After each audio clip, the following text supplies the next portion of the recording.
Recording in progress. As we wait for more delegates to join, we have to start on time because we have a packed day and our visiting faculty has to catch a flight also. So I'd like to request the co-chairperson who is present here, Dr. Taranum Fatima, to please come on the chair and chair. Our first speaker is Dr. Padmanani Indradas, and he will be talking about evaluating aptitude of candidate physics. Over to you, Dr. Padmanani. Very good morning to all of you. Thanks for the invitation. I'll be talking to you on approach to a case of anterior uveitis. We follow the stepwise approach. First, we take the detailed history, followed by complete ocular examination, which includes diabetic fundus examination with sterile indentation, then systemic evaluation, order appropriate lab investigations, and manage the patients accordingly. Anterior uveitis, stepwise by the inflammation of the iris and also the anterior chamber, it accounts for nearly 2/3 of all uveitic cases.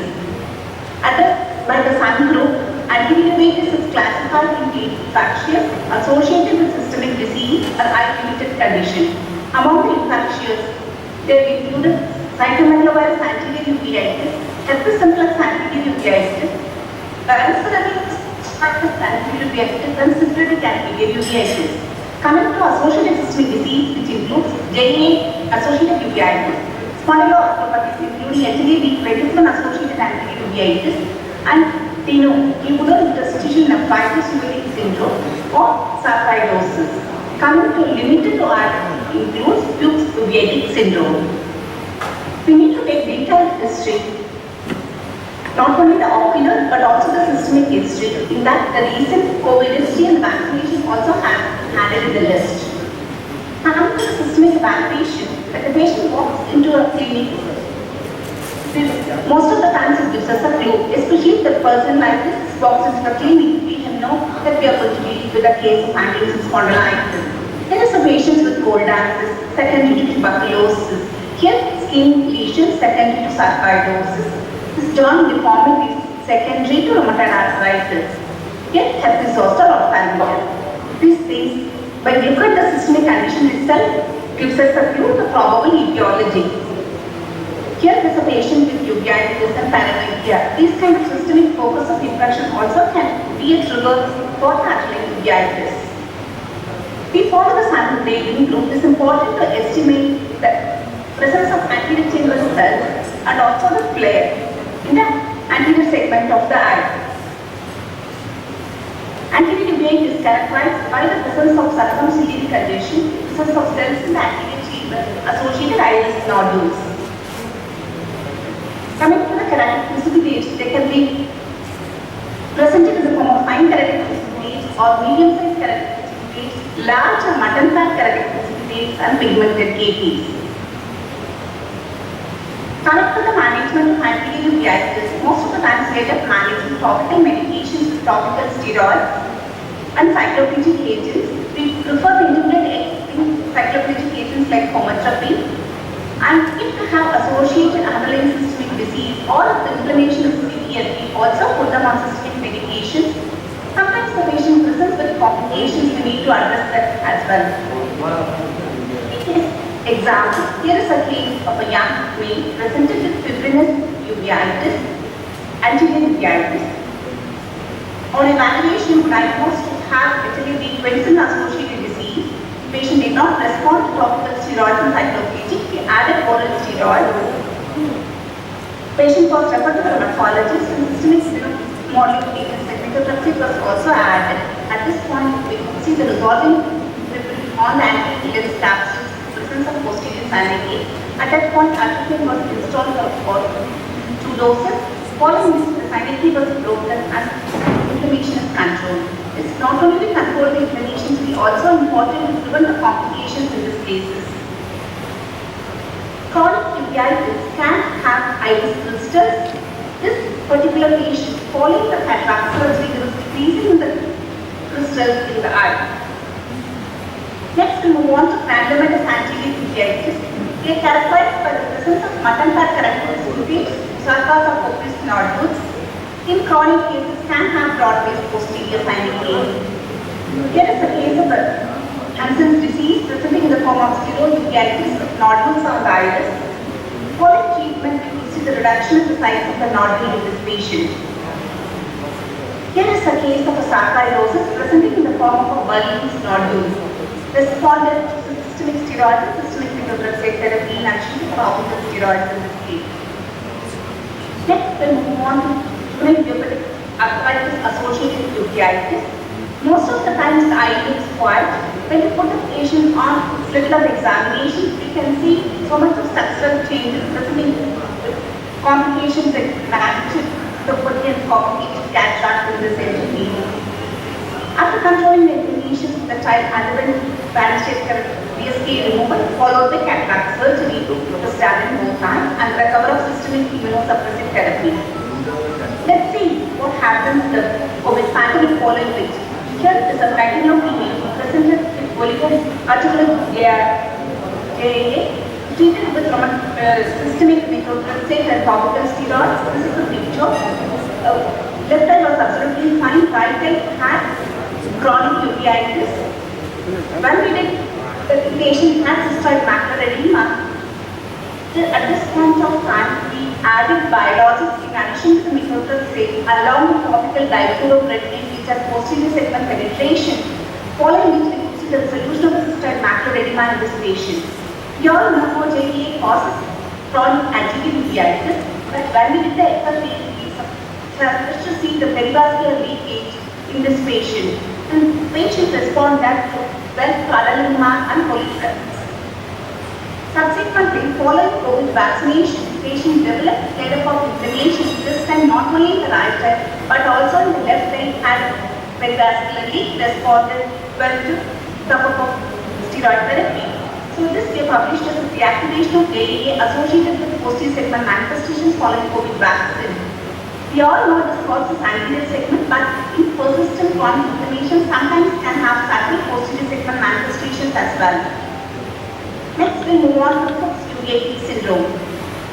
Most often, this condition is underdiagnosed, overtreated with corticosteroids. They are characterized by white uveitic entity, diffuse stellate apes, and there is no posterior synapse.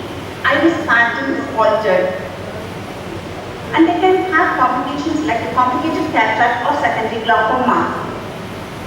Here is a case of a bilateral flux where we have isolated the site of chikungunya virus from the eye. According to recent classification criteria of the Sun working group, in Fuchs uveitis they exclude the PCR positive cytomegalovirus, herpes simplex virus, varicella zoster virus cases. Coming to viral anterior uveitis, they are characterized by the presence of diffuse pigmented characteristics, can have fine stellate apes or atrophic patches on the iris. Based on the atrophic patches, if it is sectoral, they go more in favor of varicella zoster virus. If it is diffuse patchy, more towards herpes simplex virus. Here is the case of a 30-year male presented with redness and pain in the left eye. PCR for HSV2 was positive. On spectrum showed central globular and dendritic pattern characteristics. Following antibiotic therapy and topical corticosteroids, we could see the resolution of the inflammation in this patient and reversal of the characteristics. Next is a case of a CMV uveitis. Of late, we started seeing more of CMV anterior uveitis in immunocompetent individuals. Here you could see the central bite characteristics, globular pattern, dendritic pattern characteristics on confocal. The patient did not respond to topical ganciclovir therapy along with topical steroids. The following which we added oral ganciclovir in this patient. Subsequently, we could see the resolution of the inflammation with the disappearance of the characteristics. It took approximately about 3 months in this patient. Next, we'll move on to lens-induced uveitis. Many times we have persistence of postoperative uveitis. Here, the active rubbing against ciliary region is responsible for the recurrent anterior uveitis. In this particular patient, you could see the retained lens fragment sitting in the angle structure responsible for the recurrent uveitis. 57 female recurrent inflammations following cataract surgery. Following the de-dialing of the IOL, the recurrence was reduced in this patient. Next, we'll move on to parasitic uveitis. Here is a 10-year-old boy presented with redness and pain and dizziness at extremities and anterior chamber. Following systemic steroid therapy, you could see the reduction of the inflammations. However, there was persistence of clear cyst in the anterior chamber, which was expressed by using scope. Histopathologically proved to be a cysticerca cyst. Next, the genital granuloma in children presenting an anterior uveitis. This has been reported with Dr. Rathinam et al., where they have aspirated this cyst with a wide bore needle. Next, we'll move on to tubular interstitial nephritis and uveitis of Tino syndrome. So, bilateral non-granulamatous anterior uveitis associated symptoms will be there. Abnormal renal parameters and elevated beta to macroglobulin is seen. Renal biopsy can be confirmatory in this case. Next, we move on to drug-induced uveitis. It's important we need to elicit the drug. If the patient is received diphosphonate, they can present subtle anterior uveitis, or rarely systemic fluoroquinolones can present in the form of depigmentation of the iris. What we call it as bilateral acute depigmentation of the iris, or bilateral acute iris transillumination defect. It's important we need to rule out masquerades whenever we're dealing with the uveitis. They can present in the form of pseudohypopia, a child as in a case of retinoblastoma, or pigment dispersion. Gutenberg spindles can get confused with therapeutic precipitate by therapeutic precipitate, or leukemic infiltrates on the iris. To conclude, it's important whenever we are taking a patient with uveitis for history taking, complete ocular examination, we need to pick up the clues of systemic examination. It will give us a probable etiology so that we can tailor make the investigation. We should, coming to donors, we should not do inappropriate management, and treatment has to be adequate, and we need to recognize associated complications and rule out masquerades. Thank you for your attention. Thank you, madam. That was an excellent talk, as always, from your side. Madam, you told about so many the types of anti-uveitis. Just for the interest of the delegate sitting here, if we have to order some important investigations, say that when there is first attack of anti-uveitis, we may not ask any investigations, but for any case which is showing some recurrence, what important test we have to order tailored approach so that we don't jump into so many investigations and at the same time we try to get out something from this. So can you repeat the question? I could make out recurrence and order investigation. Yeah. What was the clinical picture? The first part I could not hear it. Ma'am, just wanted to know if we have to order some investigations for patients who have uveitis. So which are the some important tests which we can order instead of jumping into lot of batteries of tests for coming to any diagnosis. Like evaluating in form of some blood investigations or any other tests. Yes. So whenever the patient presents with that and we need to tailor make, we don't have the general investigation. It's according to specific etiology. Especially most of the times when they have anterior uveitis, the first episode without systemic clue, we treat them systematically. If they have associated conditions like joint pain, low back pain, we order, we need to rule out ankylosing spondylitis or arthropathies. If the patient has granulomatous inflammation, it is important that we need to rule out underlying granulomatous disease like tuberculosis, sarcoidosis. These are the two things commonly we rule out in our practice. If the patient has why you make this kind of a picture, we treat them clinically. If they are not responding to suspecting CMV, then we go ahead with the ACTAP for PCR. So these are the common things we clinically order. In addition to that, patients with underlying systemic diseases, whenever they have associated symptoms like rheumatoid arthritis, or if the patient presents with systemic vasculitis kind of a picture, then we investigate them in detail. So we need to tailor make the investigations based on the clinical presentations. We don't order all the investigations. Thank you, Padma Bharti. For the sake of the audience, Whenever we look at the anterior uveitis, we first look what we are seeing. If there are APs which are granulomatous, very well formed, low-grade inflammation, some signaling, this becomes granulomatous. If it is very acute onset, like patient tells you that at 6 p.m. yesterday I had acute pain, that is not granulomatous, that is non-granulomatous. So if it is granulomatous, check the IOP. If the IOP is high and there is acute uveitis that is going to be viral, look for the corneal sensation and those beautiful atrophic areas that Padma Malini showed. If it is that, please note it is going to be viral anterior uveitis. Do not order any test, because only test is the clinical corneal sensation, and you may do PCR if you have. If it is granulomatous but the pressure is low, then it is either TBR sarcoid, just get a modules and X-ray RCT chest. No other investigation required. If on the other hand it's an acute onset, febrile, hypopion, circumciliary congestion, that is non-granulomatous, just start the patient on topical steroids. You may order HLA B27 if you have the facility, and X-ray or MRI of sacroiliac joint. Other than these three investigations, we do not need much to manage uveitis for the basic complaints. Ma'am, what is your protocol for suspected viral anterior uveitis? For viral anterior uveitis, treatment protocol depends. Padma has beautifully shown it can be CMV or it can be herpes. Herpes tends to be more, from the transillumination you can make out. If PCR will definitely confirm. For CFV, topical cyclopent. Systemic doesn't have a role.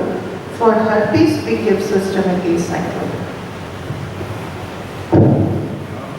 Beautiful talk by Dr. Padma. I would like to ask one question regarding methotrexate. How well it is tolerated in uveitis, like juvenile? How well it is tolerated methotrexate?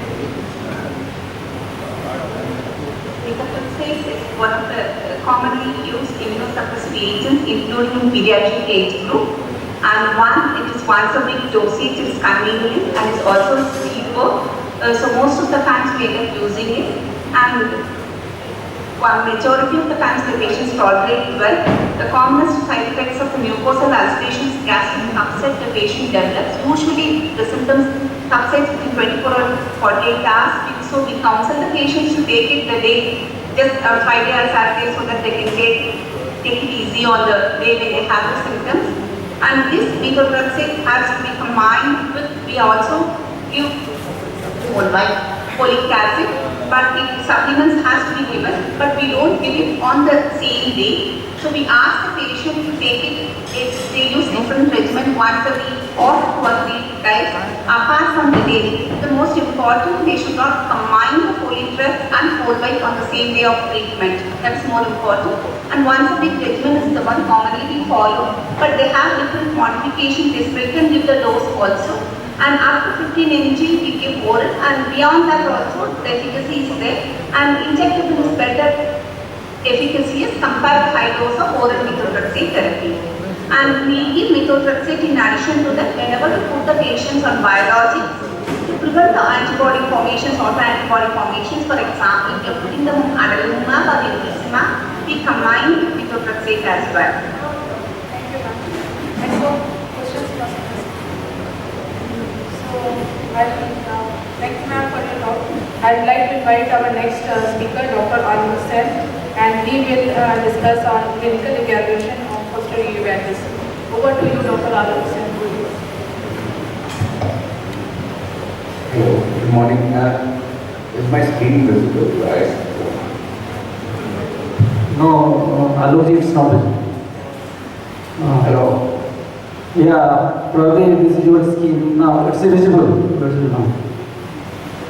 Is it visible now, sir? Yeah. And good morning and again welcome to Bihar Online.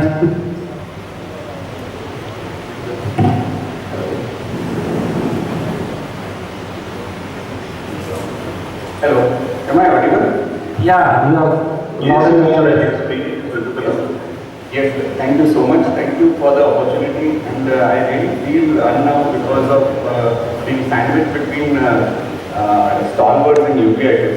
I'm in no capacity a uveitis specialist, but I do practice uveitis in Citrapur, where we do get cases, a lot of cases of uveitis, and I really feel honored and privileged to be part of this meeting.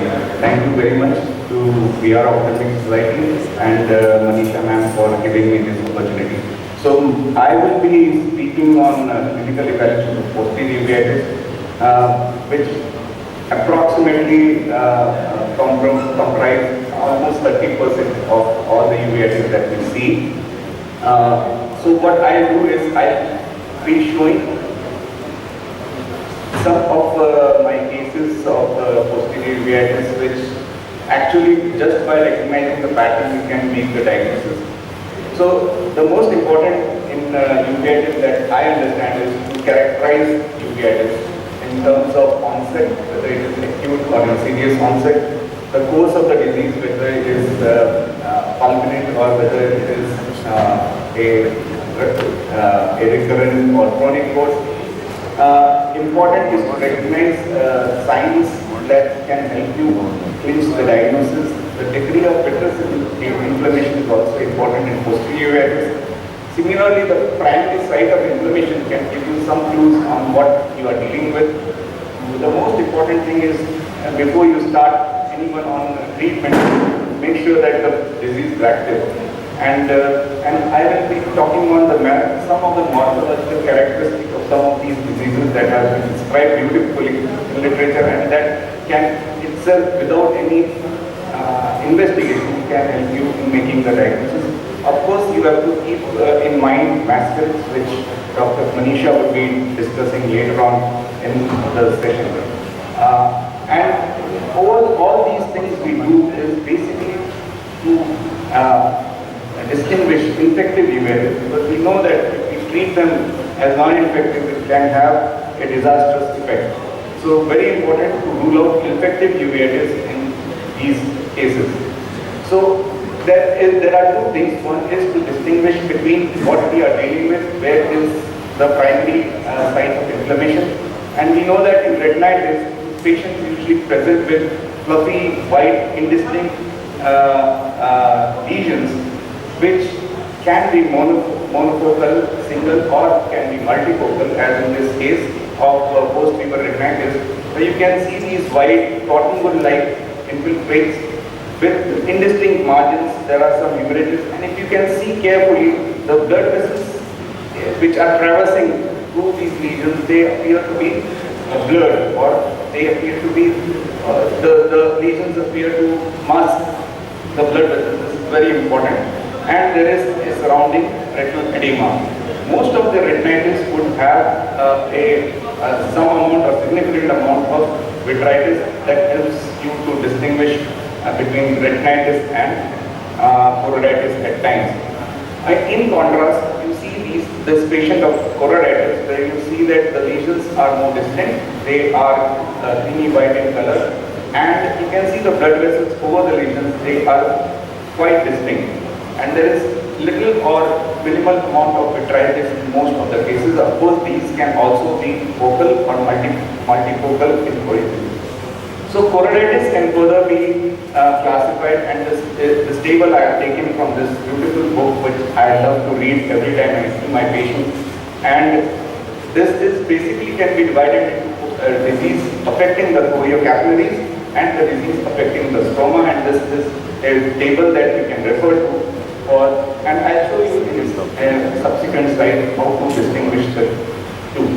So in the next few slides, I will be showing some of the common posterior uveitis entities that we come across, and this you can make from the picture itself what it is.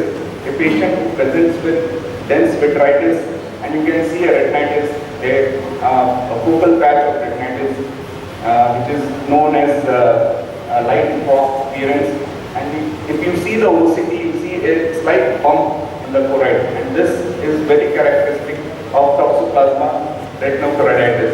So if you see dense vitritis with focal retinitis, usually you can think of toxoplasma retinochoroiditis, and this we treated with intravitreal clindamycin and dexamethasone.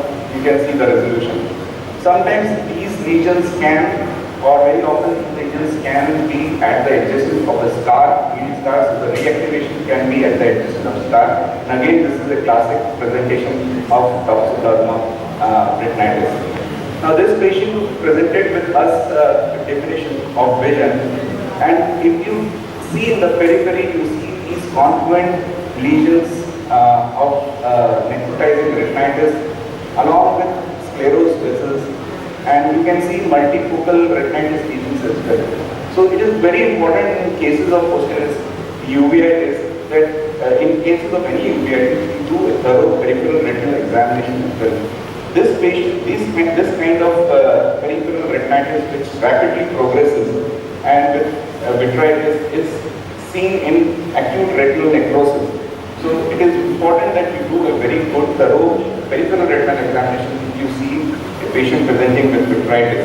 And sometimes you can have this, and then usually these patients may develop, there is very high risk of development of retinal detachment in these eyes. So you have to have a close follow-up of these patients, and once they get a detachment, you will have to treat them very quickly, and usually if you do surgery, they would have good outcomes.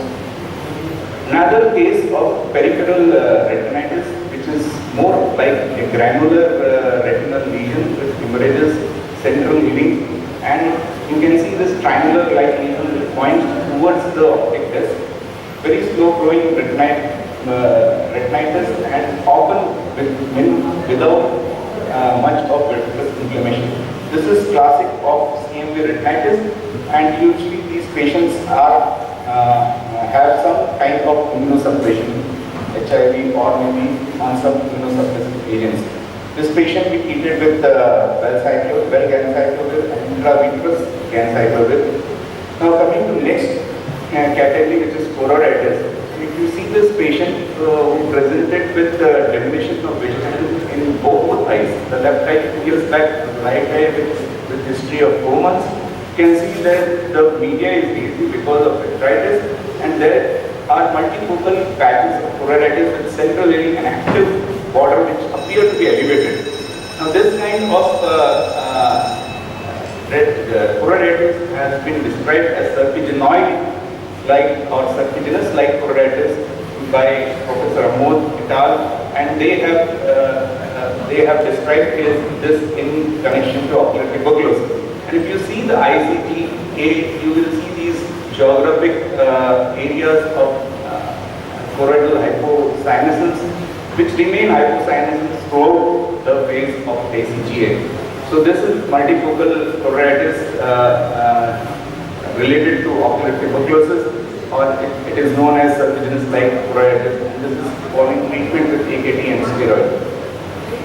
Another case of 62-year-old male who presented with sudden diminution of vision. And what you see is this large, huge mass, subretinal mass with some amount of hemorrhage at the center, and there is neurosensory detachment at the margins of this mass.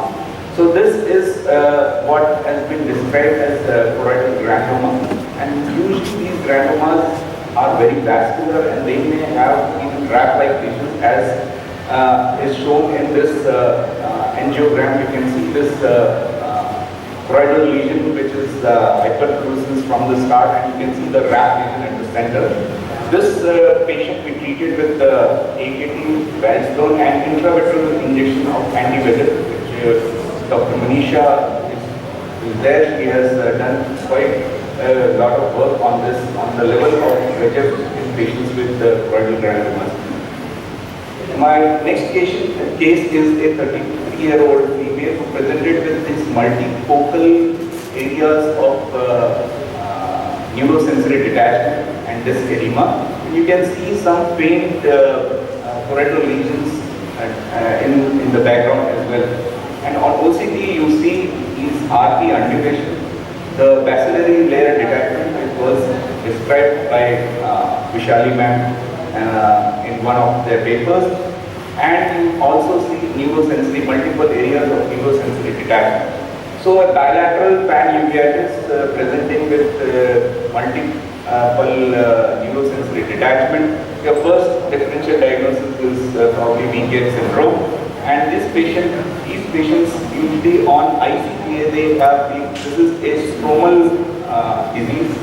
They have multiple granuloma stroma, and you can see these discrete hypocyanisins, dot-like lesions scattered throughout the fundus.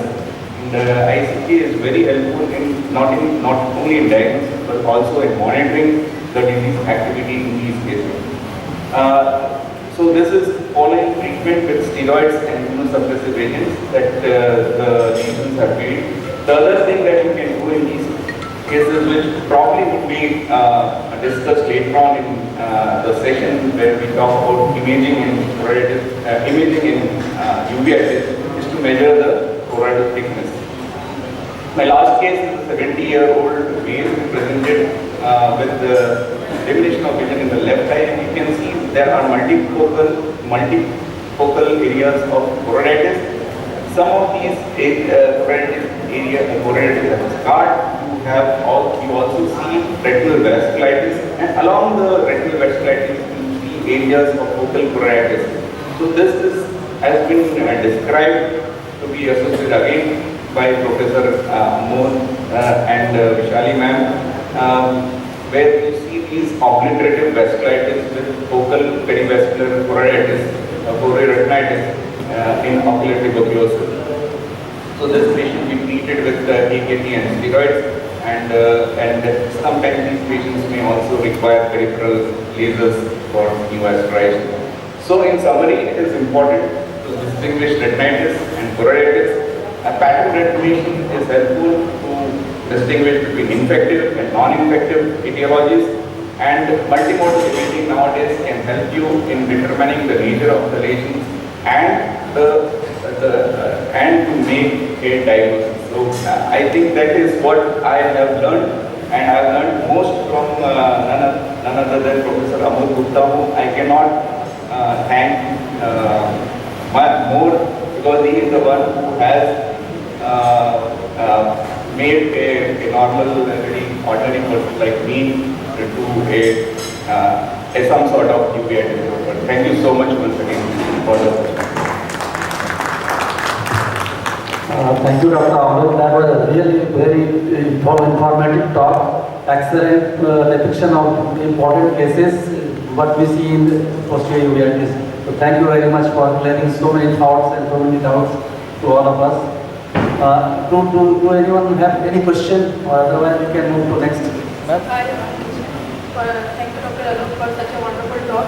I have one question that if a mother gets infected by toxoplasmosis, either in first or third trimester, so how can we diagnose antenatally toxoplasmosis in kids, toxo, and what precautions should we take, and what precautions can we take to prevent severe complications in kids, in children? I'm unable to hear. I think the question is toxo infection during the pregnancy. What can we do as ophthalmologist to prevent severe infection, and is there any antenatal test or diagnosis that we can do to rule out any severe infection in kids? So I personally don't have much experience on treating pregnant female with toxoplasmosis diagnosed during the first trimester. I think Dr. Vishali is there. She may throw some light, because I do practice in an area where you don't have much of cross-referencing. So, Okay. she can.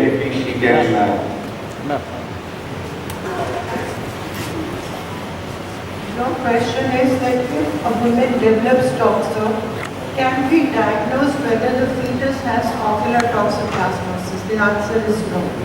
Second is, can we do something to prevent it in the fetus? The answer is yet no. Because if the mother has ocular toxoplasmosis, then we treat it. We just make sure that we don't give those, pyrimethamines and others because they can have a toxic effect. So what we do is the other drugs like spironolactone. These days we don't even have to do that because we have local treatment. So if a pregnant woman has ocular lesions, we give local treatment, clendadexa, and treat also. But there is nothing we can prevent it from getting transmitted through the placenta. We can do screening, but it's very uncommon for a child to be born with ectic toxin. So does it vary, ma'am, whether it is in first trimester or later It's more of an obstetrician's decision. You know, whether they want to go ahead with FTP or not. Yeah. We as an ophthalmologist do not tell them what to do. Ma'am, Thanks a lot. Can I ask Any more questions, ma'am? Ma'am, in a case of highly suspected case of ocular tuberculosis, ma'am, what is your treatment protocol? Do we need to add steroids? Because, I mean, what are we treating person? Tuberculosis in the eye presents in different forms. Okay. It can be, even when we talk of the posterior segment, it can be infective form where you see a large, huge granuloma, or it can be immune response to TB like serpiginous like choroiditis, retinal vasculitis. So if it is an immune-driven response, steroids would have a role because one mycobacterium has started inflammation in the eye. Now what you are seeing is the consequence of inflammation. So you've got to treat the inflammation with steroids. Now, what is the role of NTTV? NTTV role is because that little bug is inciting the inflammation. If you don't get rid of it, the disease will continue to have recurrences. So you give steroids, you get the current episode in place, but 5 months or even 5 years later, patient will keep coming back. So there is a role of steroids and ATP. There is another phenotype which has a large choroidal granuloma. Now there the bugs are actively multiplying. So there the primary role is of ADP because you've got to stop it. Inflammation is not being so much known as necrosis. So you may combine it with anti-VEGF because these granulomas are VEGF driven, but they will not have a role of steroids because here the steroids are going to cause the more complication.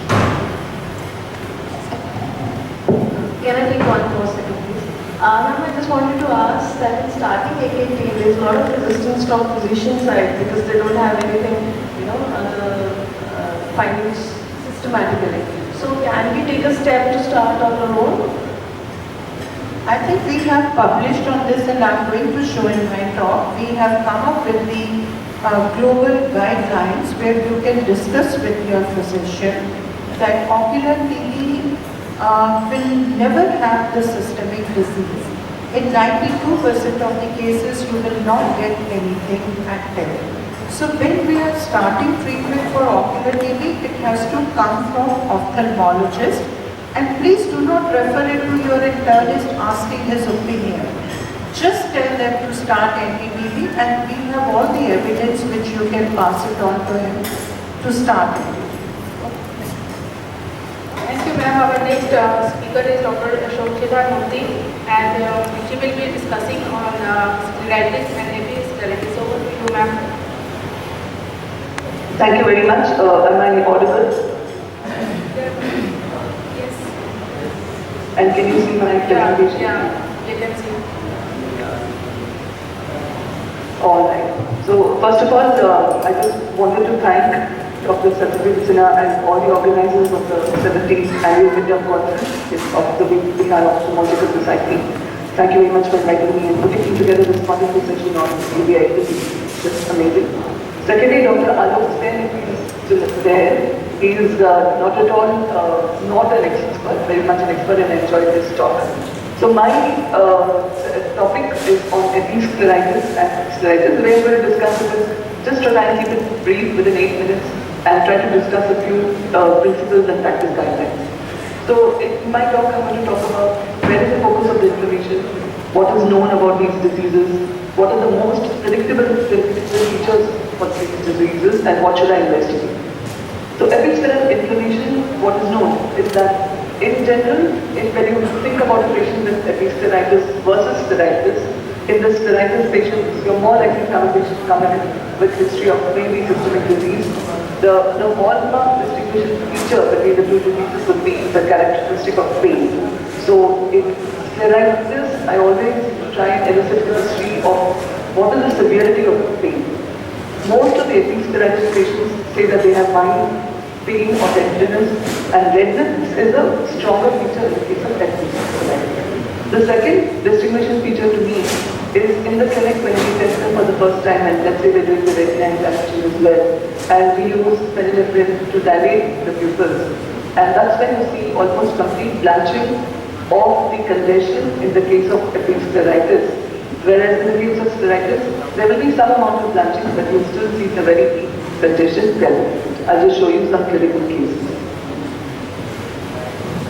So this was a patient who came to me who was a young male patient in his 20s, and his problem was that he had recurrent redness, as you can see here, and some slight elevated area. So he said that the pain component was not there, like completely asymptomatic, and he was being treated with topical low-dose steroids, NSAIDs, and lubricants, and he said that every time he stopped the medication, the redness would come back. So when I examined him in the clinic, on the application of the phenylephrine, you could see that except for this normal deep vessel, almost all the congestion just blanches out, it just disappears. So for me, I was more confident in diagnosing this patient as recurrent episcleritis rather than a case of scleritis. So when you examine the patient with scleritis, remember the textbook picture from Kanansky, you will have both the superficial episcleral vessels as well as the deep episcleral vessels.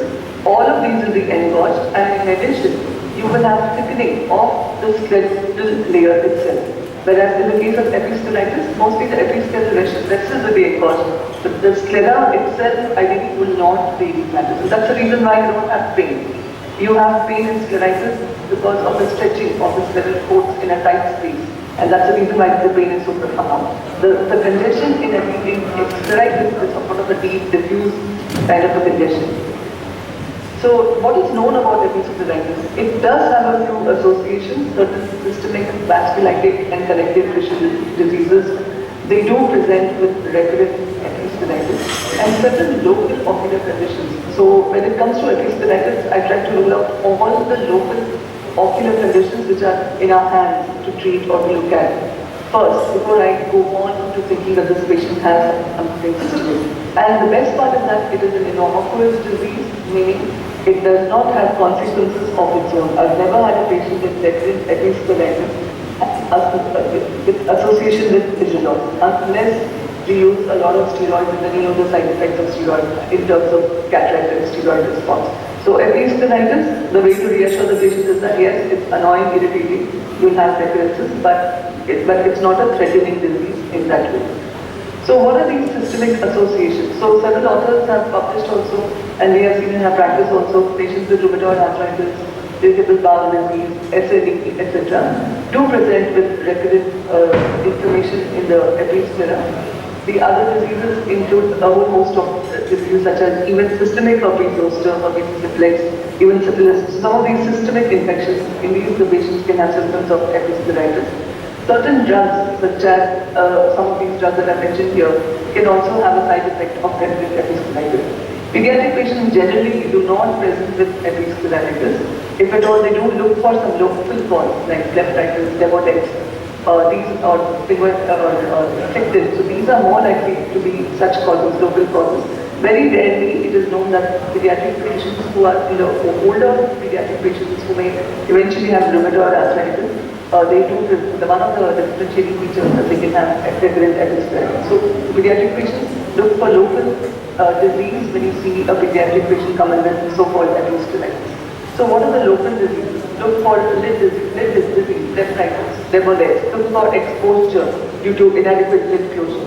So look for the use of multiple topical medications. For example, the aminoglycoside such as gentamicin, which we used to use in the past. All of these are very toxic and irritable the conjunctive fiber and can cause what looks like episteral inflammation. So one more disease here that I would like to put is meningitis. So we have a lot of patients who use sort of over-the-counter medication.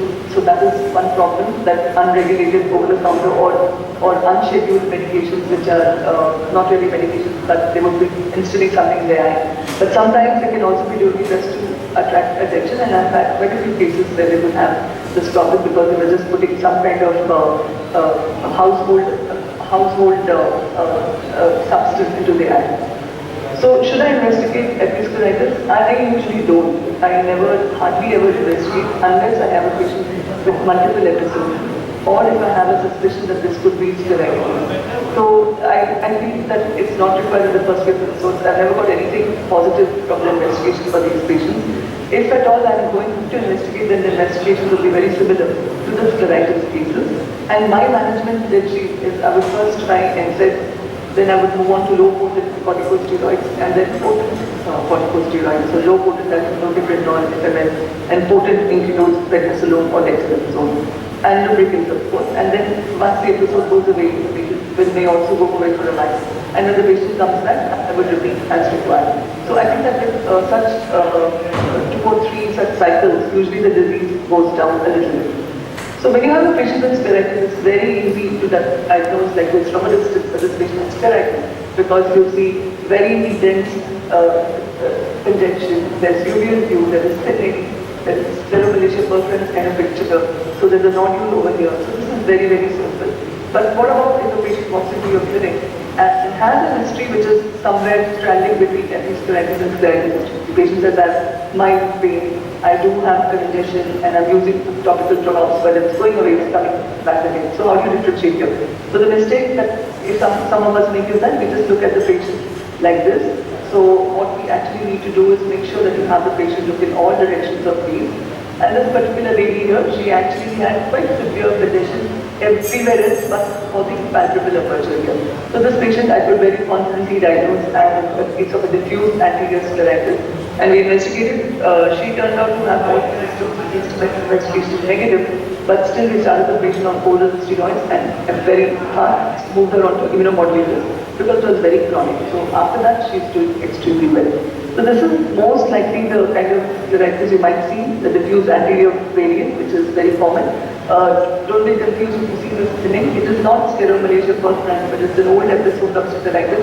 Sometimes you can have this ventral corneal change in color also because of the previous inflammatory cells that might have got into the cornea.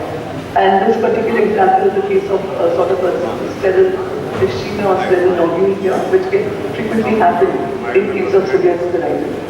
So don't forget systemic history, as Dr. Padmani mentioned, don't forget systemic examination. For example, these 2 examples of rheumatoid arthritis, male patient elderly, female patient younger, either of them can present with scleromalacia perfringens. And in the case of scleritis, which can be associated with peripheral keratitis, like this example, these patients have a very, very high chance, maybe 70% chance of having a systemic connective tissue disorder, such as ANCA positivity or full-blown GPA, or they can have anything like relapsing polychondritis. So more of these rare diseases, but it's very important to make the diagnosis when you see them. So coming to my last example, a 44-year-old man who came to one history of pain and redness. There were also lesions on the forehead, and this was not getting better for the patient. He would come, get treatment. He was also on oral steroids. He would get better and come back with similar pain and this kind of inflammation again. So what was missed by the big doctor perhaps, or maybe it was not obvious, were these peripheral corneal lesions. So this patient actually was obviously a case of viral keratitis with scleritis. So we did an anterior segment OCT just to document, and what you can see here on the ASOCT is that this is the bright reflectivity of the tear film next to the genitalian epithelium and then the episteal tissues. They look quite okay, they look compact actually, but the thickness you can see is in the back. So you see that the sclera is extremely thick over there, and this is how we can diagnose very easily with the help of OCT as the case of scleritis. Whereas in the case of scleritis, the thickening would be in the front. So you don't need an OCT to detect. It's purely actually clinical, excellent slit lamp examination, can help us decide between the two, apart from the signs as I mentioned and symptoms as I mentioned to you earlier. So to conclude, acute scleritis is more common, secondly multiple etiologies, it's innocuous, it rarely needs oral medications like steroids and immunomodulators. Scleritis is rare, but it's extremely challenging and it can also be associated with grave systemic disease. So therefore, we need to be able to differentiate between the two entities. Once again, thank you very much for inviting me and for listening to my talk. So, are there any questions? Thank you, ma'am. That was really very informative talk. Is there any question from the audience?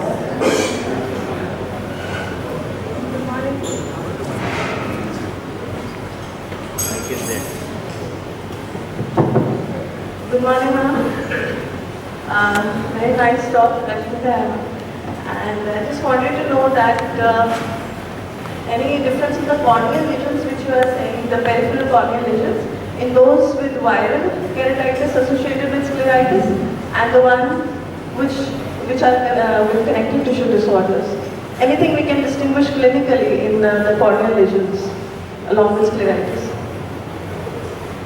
So, hi Rashmika, thank you so much for asking that very good question. So, obviously Rashmika is a cornea specialist. So, the difference that we noticed in that particular example also that I showed you, that was a case of 8ZO, I didn't elaborate, and the patient had diffuse corneal lesions which were patchily spreading to the center also. So, they were disconnected from the peripheral cornea. So, that, and then the patient had a viral, had a nodule in the sclera. So, that's how, because of the keratitis component as well as scleritis, we came to the conclusion of viral etiology for the system. Whereas on the other hand, if you have a patient with systemic disease such as ANC positivity or GPA, in these cases, almost all the time, in all cases that I've seen, the inflammation is starting from the limbs. So it could either be like inflammation, so peripheral keratitis in the sense that the corneal epithelium is intact but there is spillover inflammation, or it can be a peripheral ulcerative keratitis. So these are two of the common manifestations. Central cornea or the cornea not connected to the limbus usually will not be involved. So this for me is the way to differentiate between the two. So good question, Rashmika. Nice to see you again. Thank you, ma'am.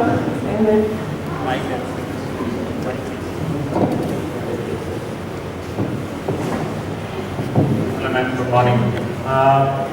Good morning. I want to know about the immunomodulator in scleritis. When to start immunomodulator in scleritis? And second question is how to diagnose posterior scleritis with posterior, you can say posterior retinochoroiditis or choroiditis. Right. So the second question, I'll just take up first. So how to diagnose posterior scleritis? Of course, you should be putting it in your differential diagnosis, you should be suspecting it. So in posterior scleritis, most of the time you might not see any anterior inflammation or unless it's very, very severe. So you might have a patient who has, and then we drop a vision, the pain will be very significant and severe for this patient most of the time. There are exceptions. And then when you examine, you see some lesions which looks like retinochoroiditis or a choroiditis lesion. So you have to keep it on the back of your mind. And as Dr. Alok said, multimodal imaging can help you. Must do a B scan, elicit the D sign, and also OCT can give you some information. But even before that, if you take a very good history of the pain and that symptomatology, pain on eye movement and severe pain out of proportion of what you're seeing in the anterior part of the eye. So those are the tip-offs that this is a case of posterior scleritis over choroiditis. I think choroiditis ideally will not be so painful.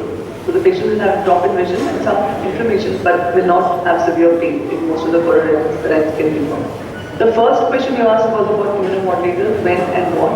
So in the case of scleritis, for me the reverse, except for the very simple case of unilateral diffuse anterior scleritis, which I'm hoping to get away with a course of oral steroids. Almost every case of scleritis, I start the patient on immunomodulator. Certainly bilateral, certainly nodular, certainly necrotic. So the aggressiveness with which you start immunomodulators, maybe in terms of dosing and in terms of the drug, may be slightly different. Most of the time I use lithotripsy as my drug of choice for all of these patients. I start them on oral steroids and maybe 2 weeks later, just so that they don't have too much of burden of oral medication. maybe a couple of weeks later or 4 days later, and I started on upfront immunomodulators. And immunomodulators is my long-term therapy. Thank you, ma'am, for such a beautiful talk. Just one last question. Thank you very much. What do you do for recurrent scleritis in children in pediatric age group where the cause is mainly idiopathic? Is there any role of topical tacrolimus? So in all scleritis, anti-scleritis is what I have more experience with. In all scleritis, I avoid topical steroids. Did you ask about topical steroids? No, I was talking about topical tacrolimus ointment. Topical tacrolimus. Yeah. So the problem with topical tacrolimus is that it's a very low dose of ointment. So it's unlikely to reach the site. You can use it as an adjunct, or if you have not able to use too much for this patient because of. So I think that it's not a great indication. You can't rely on it alone. So I would rather not use it. I would rely on oral immunomodulators for controlling the disease. Thanks a lot. Thanks a lot. Thank you very much. And coming to our next speaker, Dr. Swamyava Basu. He will discuss on diagnostic test, what to test and how much to believe. Over to you, Dr. Basu.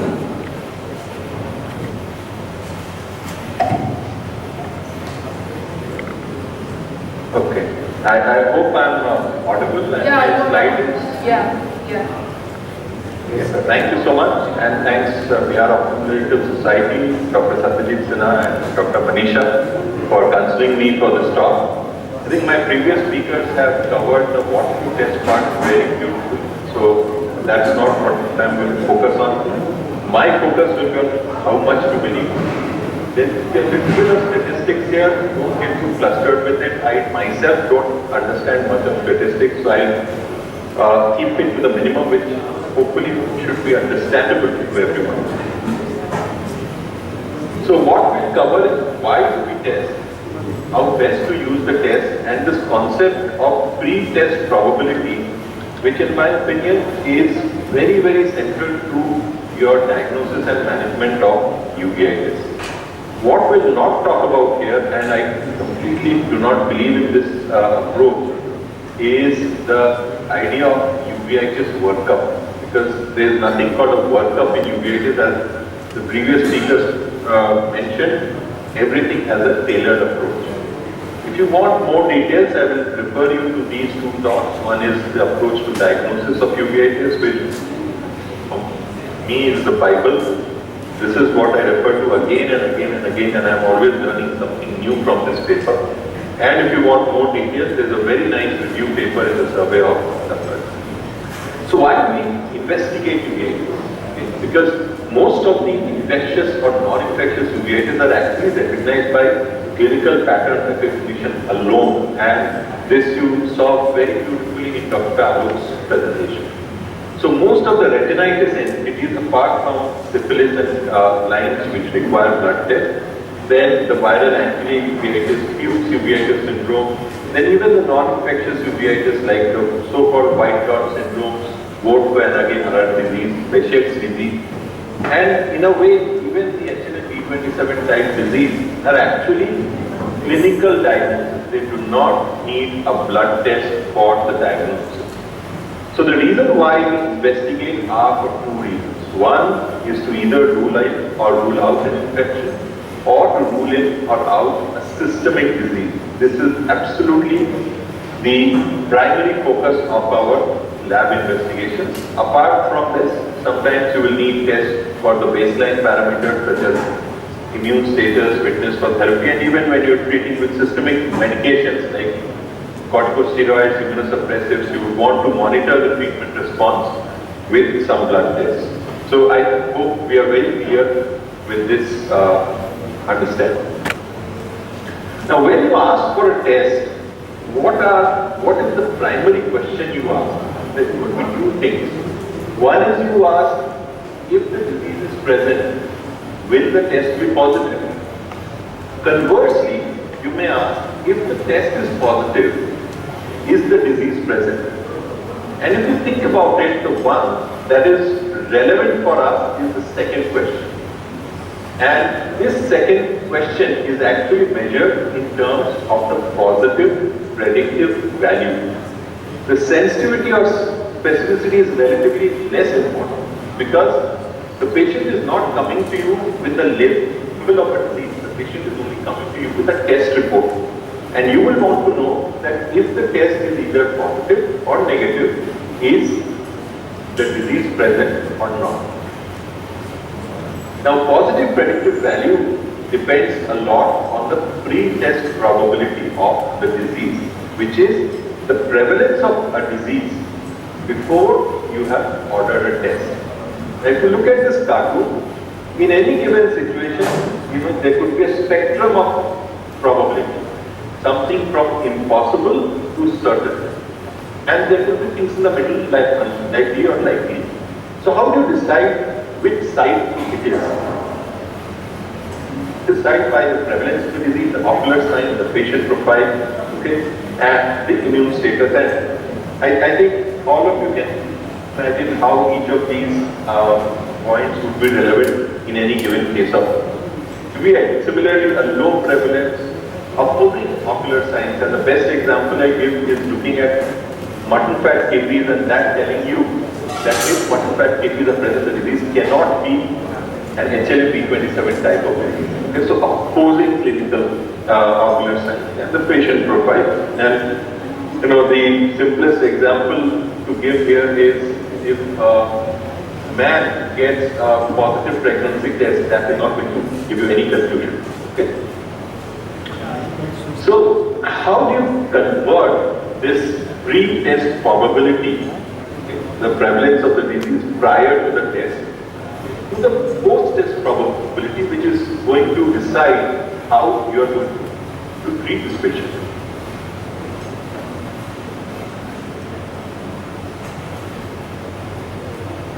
Sensitivity and specificity of the disease.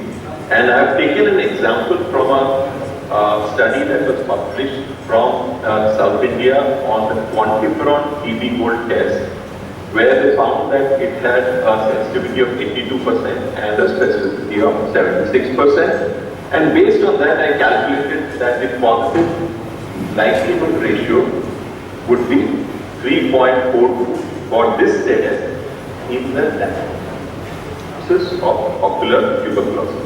Okay. So let's use this number 3.42 in calculating the post-test probability of a positive test in different clinical situations. How do we do this? We use this table which is called as a Fagan's nomogram. Of course, you are not going to carry this table in your clinic, but I hope it will be useful in understanding the concept. Now, if you look at the numbers on the left-hand side, these numbers are the pre-test probability. The numbers on the right-hand side are the post-test probability, and both of these are percentages. The numbers in the middle actually represent the likelihood ratio. Now, if you use the example that I have put here for quantiferon TB gold test, the likelihood ratio would be represented by this red dot in the middle. Okay. I hope all of you are with me till here. Okay. Now consider a patient with a non-granular mastocytic anterior uveitis, also with a history of inflammatory back pain, with no history of TB contact. Can this patient have the disease due to TB? Yes, but there is a very, very low possibility. I will put the pre-test probability hypothetically at around 2% because there is something very clearly suggestive of inflammatory back pain and E27 disease in this patient. So very low pre-test probability of 2%. And when you connect it to the likelihood ratio, you see that the line is coming to a post-test probability of only 10%. Now, are you going to treat a patient with a positive TB test and a post-test probability of only 10% with anti-TB therapy? Mostly not. Okay. On the other hand, if you take a situation like intermediate uveitis, but with no history of TB contact and negative and no testing for syphilis or sarcoid, now this patient may have a higher pre-test probability at around 30%. But if you connect it to the dot here, the post-test is only coming at 60%. You may not treat this patient with anti-TB therapy. Ideally, you should be looking for more details. Definitely testing the patient for syphilis typhoid, and then thinking whether to treat this patient with ATT or not. Now the third situation, and we have just seen a case example in the earlier talk of serpiginous like choroiditis in a patient who has a history of TB contact. Okay? This patient has a very high pre-test probability of TB, around 80%. It is a hypothetical value. So, and when you connect it to the red dot, it is taking you to a post-test of 95%. Okay? This patient you are definitely going to treat with anti-TB therapy. There is no doubt about it. Okay? So I hope these clinical scenarios explain the understanding of pre-test probability to everyone. Now I will talk about two tests which are very frequently advised in any patient of uveitis, and it's a very unfortunate because these two diseases are systemic lupus erythematosus and rheumatoid arthritis, RA. Now if you look at the prevalence of these two diseases in different types of uveitis, in no type of uveitis, anterior, posterior, anything, is the prevalence of diseases more than 1% in any geographical area of the world. Okay? Now with such low prevalence or low pre-test probability of any of these two diseases, even if the test is good, for example, ANA has a sensitivity of 99% and specificity of 95% for SLE, your post-test probability is less than 4.4%. And similarly, for rheumatoid factor, post-test probability, even if it's positive, is less than 2.5%. Now, such low post-test probability, are you going to treat these patients for either SLE or rheumatoid arthritis? Never. So the bottom line is that a positive rheumatoid factor or an ANA test in any form of uveitis, provided there is no systemic disease, this part of the form here, will have little diagnostic value in your in the treatment of your patient.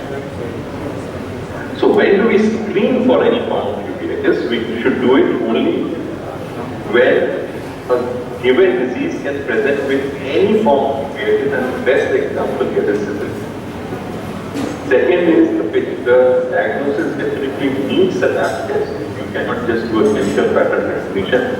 The test should have a sensitivity and specificity, and the treatment of that condition, again syphilis is a great example, should be different from the forms of uveitis entities. So these are the two conditions, typhoid and syphilis, which probably fit all these criteria for screening in any patient with uveitis. So what did we learn till now? That the patient is way more important than the blood test that you're trying to do. The positive and negative predictive values are more important than sensitivity or specificity when you're sitting in clinic. The concept of pre-test probability, which is based on the history, the clinical signs and the prevalence of the disease, and the limited mode of screening or workup in a patient with uveitis. Thank you for your attention. Thanks a lot, Dr. Vasu. With this, we come to the end of the session. Over to you, Dr. Saketi. Anybody have a question? Do anyone have any question in this session, last talk of this session? Or else we can just sum up. Question from Mike. जल्दी नहीं आ गया नहीं आ गया जल्दी लाओ ना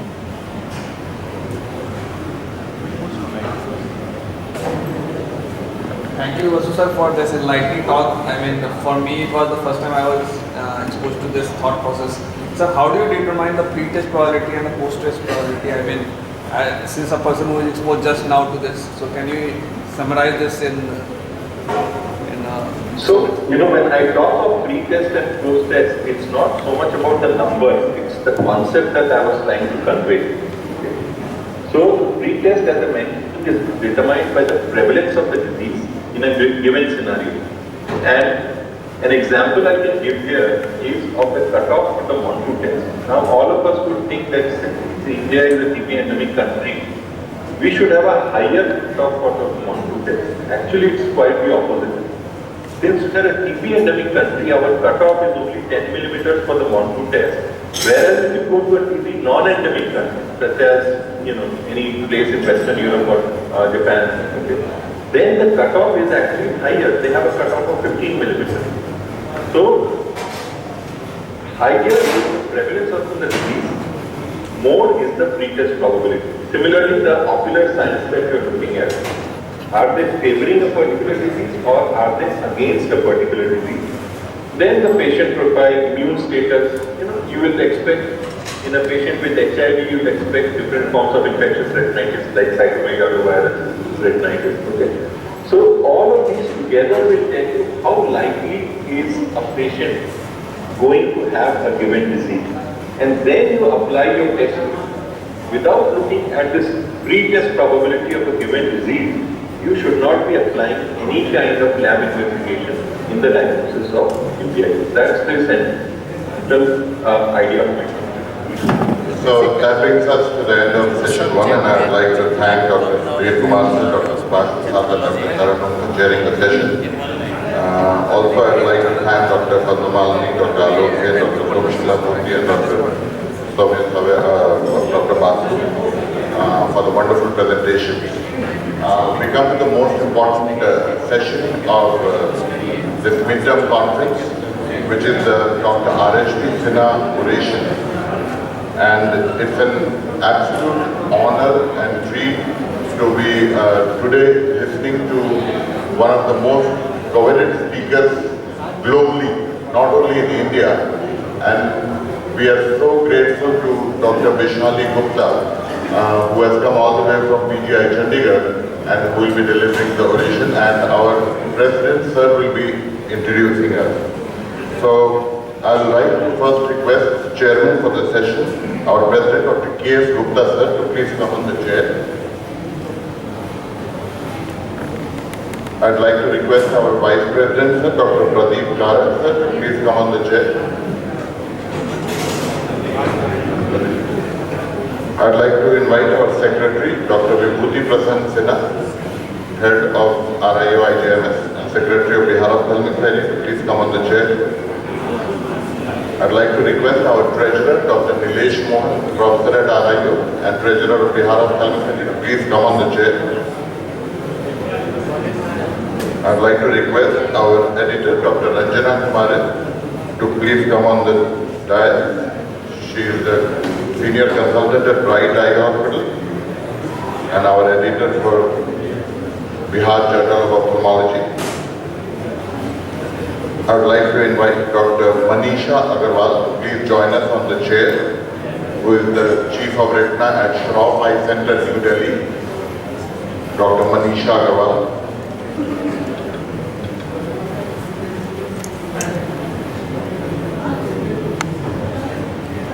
And I would like to invite our Executive Committee member, Dr. Shailendra Kumar. Dr. Shailendra Kumar.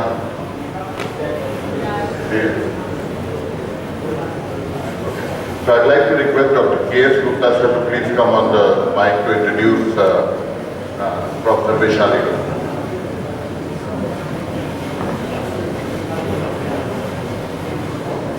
Thank you, Dr. Sanjay.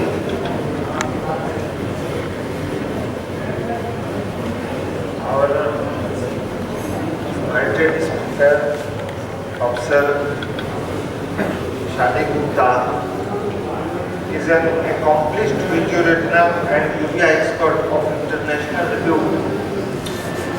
Working as Chief of Retina and Uvea Services at Postgraduate Institute of Medical Education and Research, Chandigarh. She has lot of original work in intraocular inflammations and is the lead investigator for multicentric collaborative ocular TB study course. She has 281 publications in peer journals, has edited 6 books and contributed 68 book chapters in several textbooks. She has 281 publications in peer-reviewed journals. She is sought after speaker and has delivered more than 875 invited lectures and conducted 42 instruction courses at several international and national meetings. She is currently the Secretary of International Uveitis Study Group and President of Uveitis Society of India. She has received several named awards and also holds a US patent for multiplex PCR. I invite Professor Vishali, please come and deliver your presentation. While ma'am is setting up for a presentation, I would like to request everybody who is having breakfast at the back and those, Vivek, I want everybody who is at the back to please maintain absolute silence while this oration is going on. And I would also like to request our Vice President, Dr. J.G. Agarwal sir, to please join us on the chair.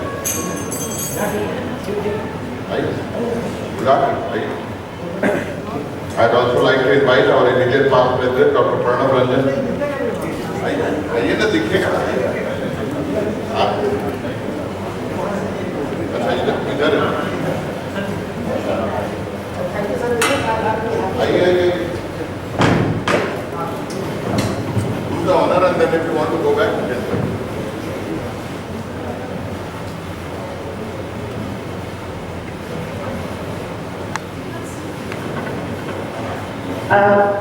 Should I start? Yes. Thank you very much, Dr. Satyajit, and thank you, Bihar Ophthalmology Society, all the chairpersons, and the attendees for giving me this honor. This is my first visit to Bihar, and I'm totally to be blamed for it. But it began very beautifully with my lovely host, Pooja and Satyajit, who took such good care of it from the time we have landed here. The topic which I have chosen for today's talk is look, see and think. That is the art of the medicine. Over a period of time, somehow we believe, we look at the patient, we look at cataract, we get so excited, we tell surgery tomorrow, or maybe today, or maybe just now. That's not medicine, that's the robotic thing. So somewhere down the line we forgot that we ophthalmologists are physicians, and that is how physicians stopped respecting us. They just think that we can do a cataract surgery and can't think. That is why they don't give anti-TB when you tell them to give. You know? So let's talk something about what is this all about. You look at this art. There are 3 common goals. When you look at this picture, this looks like a beautiful art. Maybe this is a platter, maybe it's just a wall hanging, or whatever it is. So this is just when you look into it. This is, and then you see it. When you see it, you say, oh, there is an optic disc here. There are blood vessels here. And when you think about it, you think, well, there are choroidal vessels which are exposed, so probably there is a disease, there is something going on. So that is what uveitis is all about. And wherever the art of medicine is loved, there is love for humanity. Otherwise, we lose the touch of humanity and our patients stop respecting the way they used to. We are no longer the gods or semi-gods or even the human beings for our physicians. We are the commercial people who are going to rob them out, and from God we have come down to the status of robbers whom they can beat. manhandle any time because they don't trust us. So let's look at this picture, and I generally show this picture in a lot of my talks because I love this picture. This is the picture when you see some old picture, some old guy sitting with a young girl. Now, when you look at the picture, this is actually the most famous picture of all the times, titled The Doctor. 1981, it was painted by me. So when you start seeing, you also see there is a person standing here and a lady in distress, and this girl is very sick, and probably this is doctor. But when you think about it, there is this light which is coming, which means it's the early morning, which means the doctor is figuring out, look at the expression, the doctor is figuring out what is wrong with the child, and he has probably spent the whole night with that child because there is an early morning light. You also see that the medicines are by the side of the doctor. You have the lamp on and you have the light coming, so he spent the whole night. He's administering the medicines. Mother is kind of given up, and father is looking at the doctor, that how can you help my child? So this is the concept of the doctor to begin with. So I have already told you look, see and think. So today I dedicate this oration to Dr. Sinha, who was an eye and ENT surgeon and the president of this society between the years 1969 to 70. He actually has the largest record of working on the charity based on the blind relief camps, and that is very humbling. A person who has been humane, person who cared, person who did not do surgeries because he wanted to make XYZ amount of money out of the patient. A person who was selfless, and his legacy lives on in his family, whom I'm told his sons, both and daughter, are doing extremely well because of the legacy of the strong heritage they are carrying on. So I will dedicate today's talk in the memory of Dr. R.P. Sinha. Dr. Sinha. So now we come to some of the common conditions, and I'm not going to give a very high-flown talk or very high-flown investigations on trials and everything. I'm just going to talk of simple things that when you are sitting in your clinic, just remember it is the patient who's come to you, it's not a right eye or the left eye which is walked up to you. So this young girl, actually she's I think 29-year-old, so she was brought to me by my fellow, and she says, ma'am, this looks like retinal angiomas. Well, if I just look, it looks like angiomas, nothing wrong with it. But then you see, when you see the blood vessels are not normal and they are kind of yellowish. So then you register, well, this is not probably angioma. And then you see, you do the OCT through these blood vessels and you see these blood vessels are totally hyper-reflective. Now for that you need to know that this is not normal. This is not normally the blood vessels should be. So this is the picture of hyperviscosity which you can see in leukemias, myeloma and hyperproteinemias. So this patient, instead of doing the angiograms and the ICGs and whatnot, you just get a peripheral blood smear, nothing, PDF, which I don't know how much it costs, maybe 200 rupees, which establishes the diagnosis of chronic myeloid leukemia. So what do? You get the child treated for leukemia, and this is just to show you the picture that this is the normal blood vessel, forms a figure of 8 on OCT, and if you lose that figure, it means there could be a hematological malignancy underlying. So this is following the treatment, and this is the pattern after chemotherapy for leukemia. So if you are not only looking, you're not giving a cursory look, you are actually seeing. This is what you can save not only the eyes, but you can also save the life of these patients. Of course, this was subsequently published. This is a second example which we very commonly use. Now this patient has come to me, 34-year-old girl. She says she was seen outside, diagnosed as TB, given anti-TB for long, I don't remember the duration, and for 2 months, and corticosteroid, and there is no improvement. So when you look at it, you think, well, it could be TB, which is not responding. But when you see the opposite eye, this is not the feature of choroiditis. Choroiditis doesn't present like this. Choroiditis has a very specific presentation way. You do fluorescein. Fluorescein had CSC on top of choroiditis, because in that case you continue ADT, or was it the misdiagnosis, in which case you stop everything. So then you ask the patient to get the first angiogram which the first physician had done, ophthalmologist, and it's a very prominent ophthalmologist actually. So when you get the first angiogram, it shows CSR, which means the CSR had fibrin.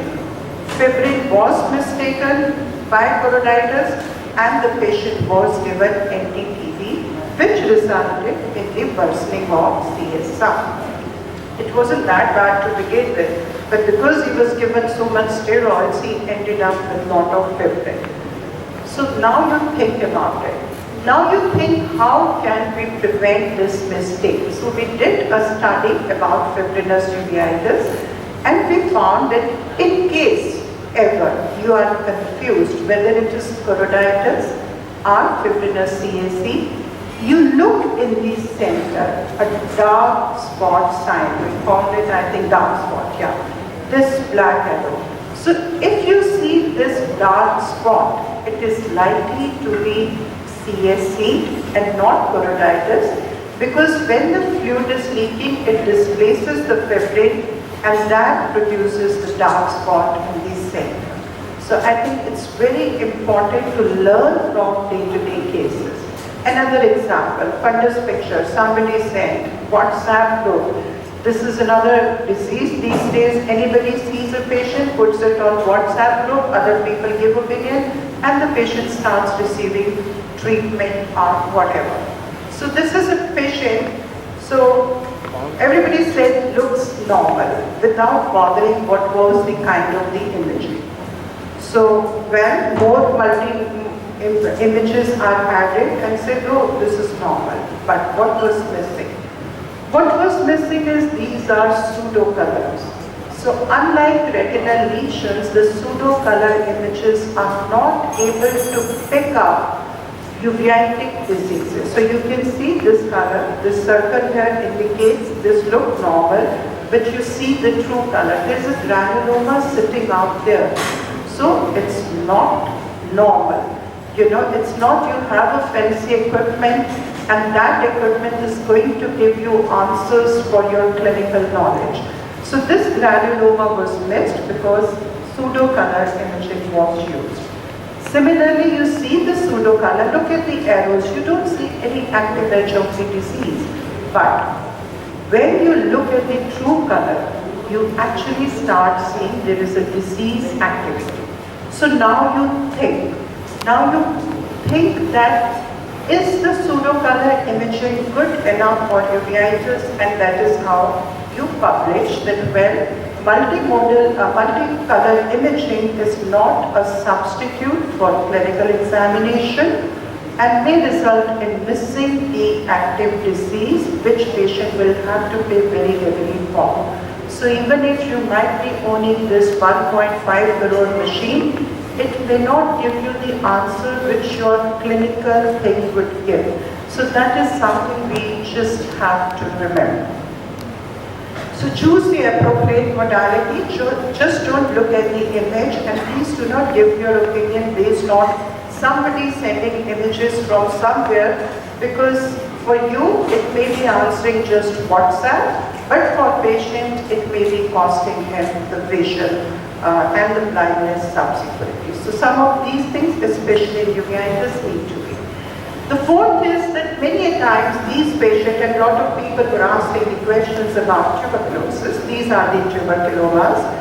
They may have negative modules, so there is a confusion, is it TB, is it sarcoid? So we did look at this, and when you think the tuberculomas are large, signal, and they have these vascularity in them. Sarcoidosis are subtle, you can't see them clinically, small, and they do not produce this large granuloma. So just looking at the clinical pictures, without doing any biopsies, you can be sure whether it is TB or sarcoid. This is typically a TB granuloma, and you can see the vascularity, whereas the sarcoid granulomas are typically like this. Multiple small, stromal, no large bump, no vascularity. Well published in Angiobias, but that is. So now coming to my last part of the same exercise, look, see and think. This is serpiginous choroiditis, and when I joined my residency, I read a book, Don Gas, and I was made to learn serpiginous choroiditis is an autoimmune disease, placoid pattern starting from the them for anything. And this is what is look. Look, here is a patient of serpiginous choroiditis, start steroids, start immunosuppression. So this is my guide and my teacher, Professor Amol Gupta, and this is Anita Agarwal. She was working on serpiginous choroiditis, and when she left for US, she actually wrote Don Gas Atlas subsequently.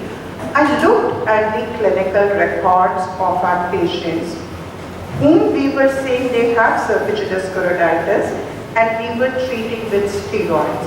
And this is what I want to bring home to this audience, that uveitis is not synonymous with steroids. This is, it's not that you see uveitis, you give steroids and you forget about it. So when we looked at our patient, we realized when we started seeing at the records that more than 95% of the patients were having recurrences when they were followed up for 5 years or more. Now this is what should make you think that why such a high rate of recurrence. Recurrence, fine, it is autoimmune. We are taught in our MBBS that autoimmune diseases tend to recur, so give immunosuppression. Well, one immunosuppression not working, go on to second, and we had reports of 3 immunosuppressive drugs. Well, it could be infective, then you give only infective treatment. But there is something called hypersensitivity response to microbe, which means you need anti-infective therapy as well as steroid. So when we looked at it, we started wondering what it is. So we knew that we are looking at something which is not autoimmune, but what it is, we did not know.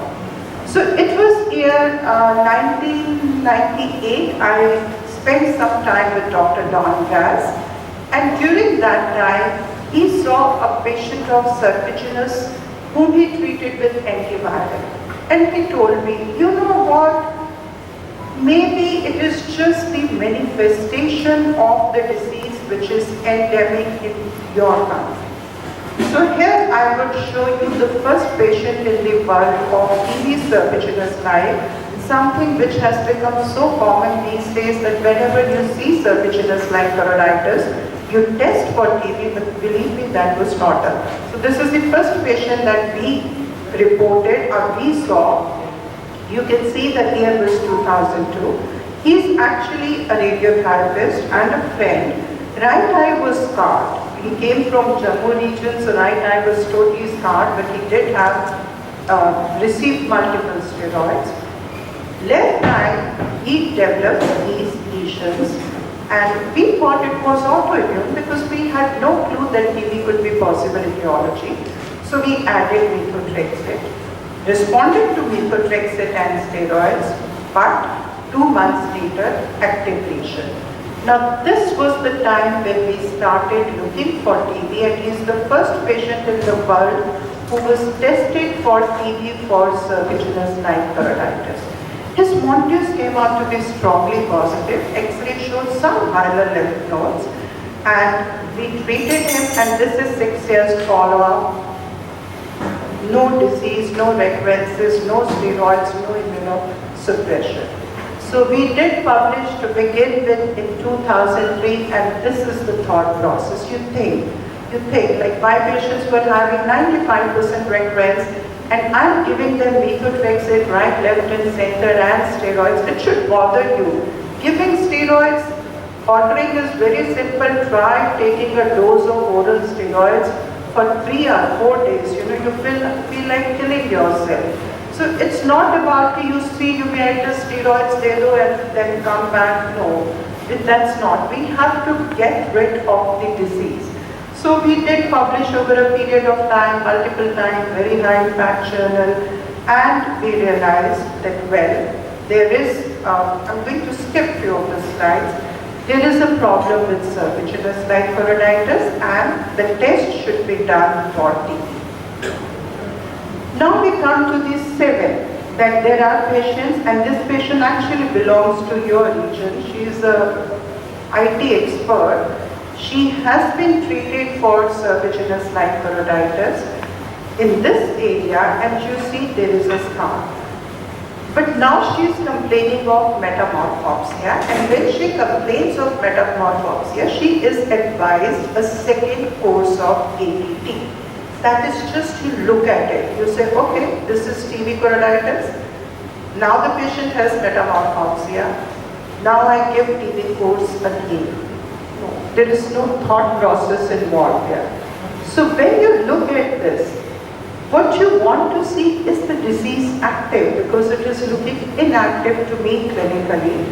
You do imaging, and believe me, these are easier said than done. Interpreting fluoresceins and ICG in the presence of the scar is not easy. At least I find it difficult. So people who tell you, I don't know, but it's not easy. We do OCT, no fluid, only scar. And then you do angio-OCT, which shows that there is this huge network sitting there, which may be responsible for causing her metamorphopsia. But there is no fluid on OCT. So she is treated after counseling, and you can see the treatment results in reduction of the new vessels as well as the relief of the symptoms. So please do not advise a second course or third course of anti-TB drugs, because again they are very toxic drugs. So there has to be a rational and a lot of thought process before your pen writes on any of those treatments just because you thought so or it looks like. There is nothing looks like, I hate that word, like my fellows come, ma'am, looks like leakage.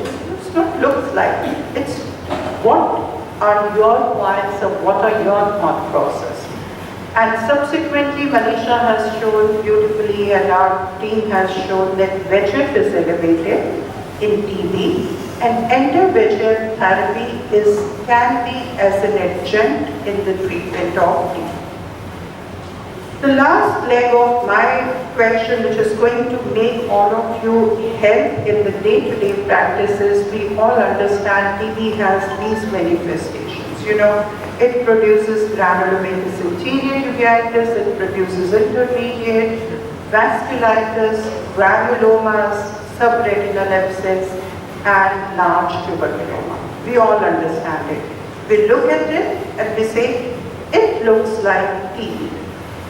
And serpiginous keratitis, sorry, I forgot. We also know that when we add anti-TB drugs, the recurrence rate would be reduced.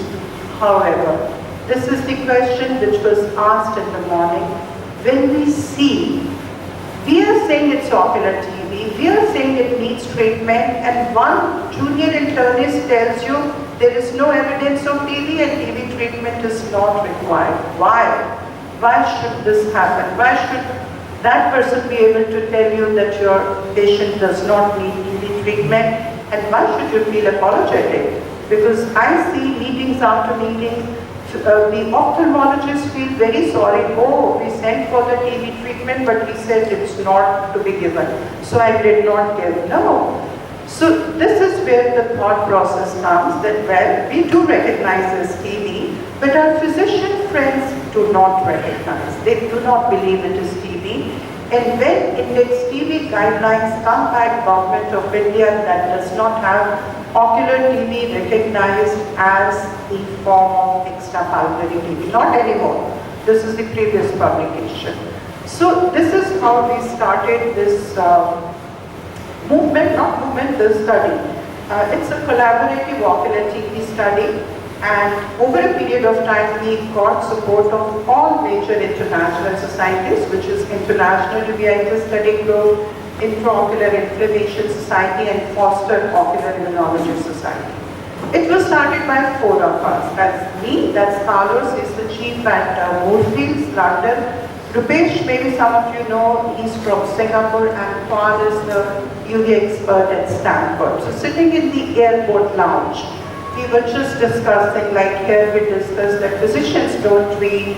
We are having this problem because we do not have the common language. One person in the hall will say it's TB, the second person will say no, it's TB kuch nahi hai, steroids do theek ho jayega.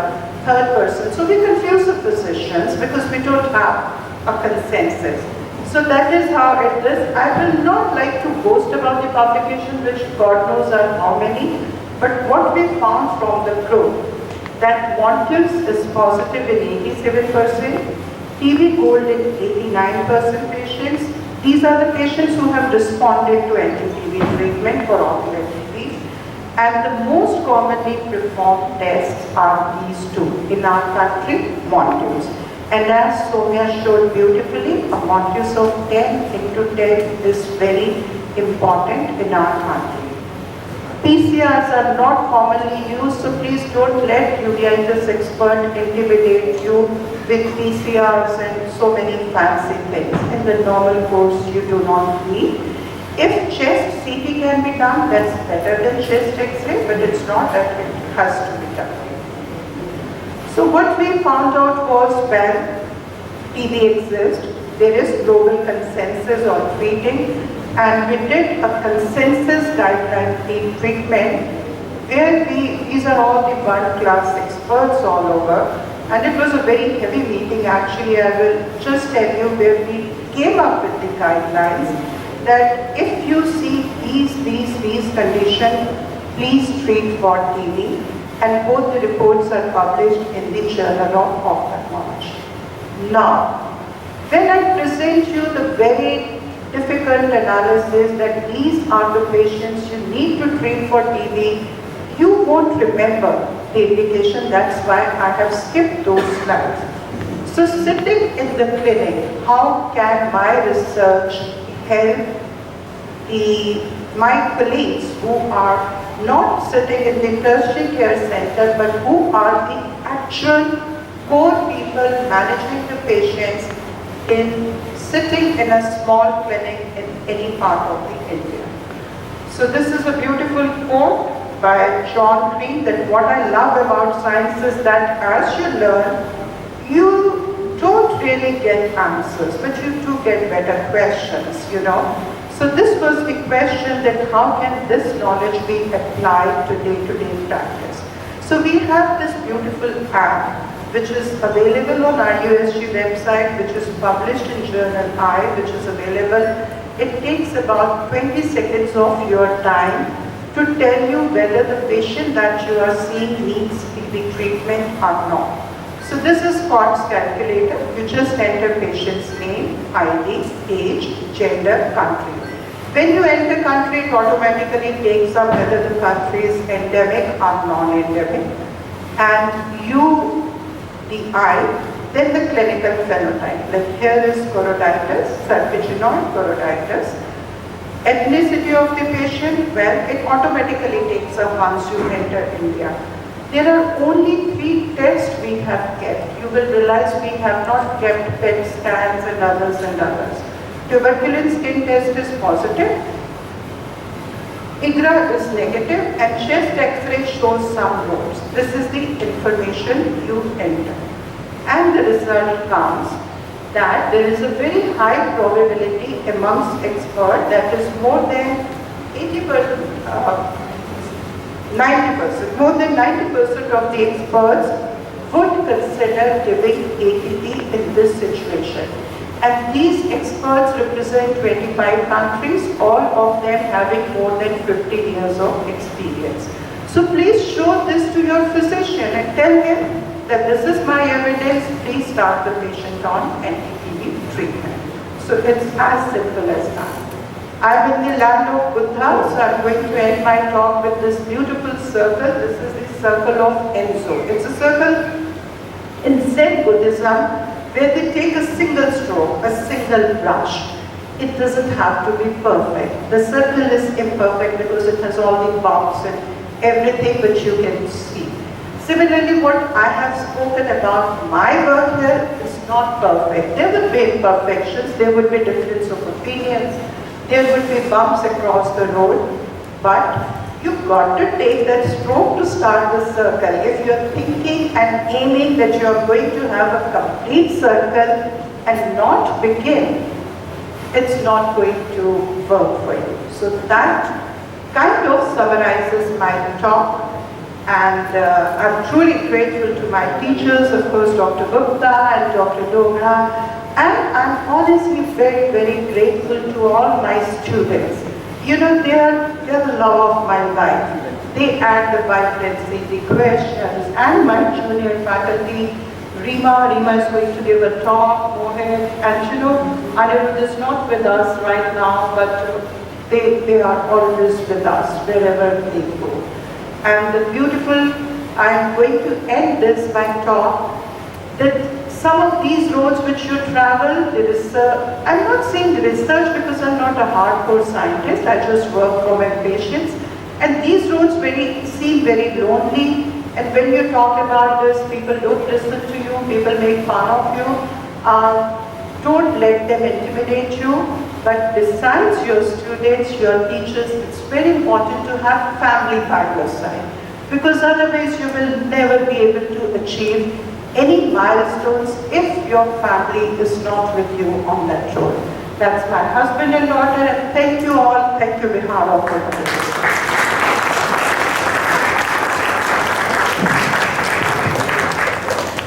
I request everybody to please give a standing ovation to ma'am for the wonderful presentation. It was such an honor and such a treat to hear this amazing talk by ma'am. Thank you so much, ma'am. We'll do lots of Q&A now. We all have a group picture over here with ma'am in the center. Vishali ma'am. I'd like to request Dr. Pranav Ranjan sir and Dr. Milind sir to please come on the stage.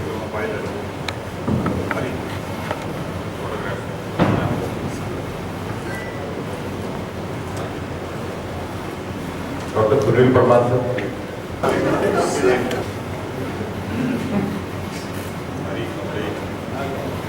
Thank you very much. And I'd like to request the local organizing committee to please take over the next session for the inauguration.